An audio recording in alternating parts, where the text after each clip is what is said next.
Hey, brother, be very careful when someone offers to protect you. Be discerning, because I want to share with you one of the worst values we could ever choose.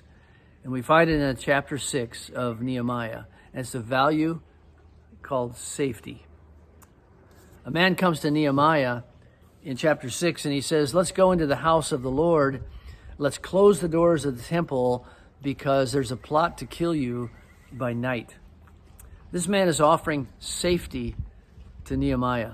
Well, Nehemiah refuses this offer because he's not a priest. It would be unlawful for him to go into the temple when he's not a priest.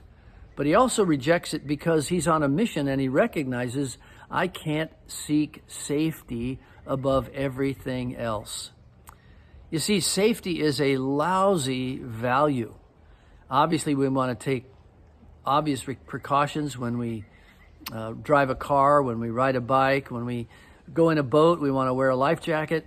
All those things are reasonable. But safety as a value blots all of that out.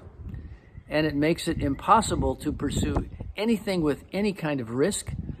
It would be impossible to do any kind of adventure, any kind of sport. Really, it would make it impossible for us to have any kind of relationship because there's risk involved in every relationship. Safety is a terrible value. And we've just been through 2.5 years of this as an entire nation. It was promised that if we did this, if we did that, if we did another thing, we'd be safe. All of our political leaders promised us safety. But the worst thing about choosing safety as a value is that it's absolutely impossible to guarantee. The slightest paper cut, the tiniest germ, and the biggest threat can shatter your safety. So safety is impossible to promise, and it's impossible to keep that promise.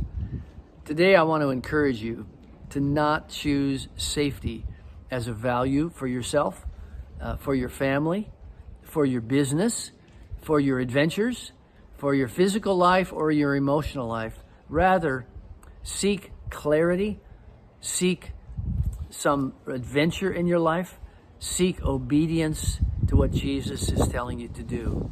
Don't seek safety because it's impossible to maintain it. It's impossible to ever achieve it. As a man of integrity today, as a man who is integrated in all of his ways, be a man who lives with reasonable risks, and especially the risks of faith, where Jesus is calling you to step into something that's not quite certain, but you're willing to do it because God has led you. Don't hide behind closed doors. Step into the light.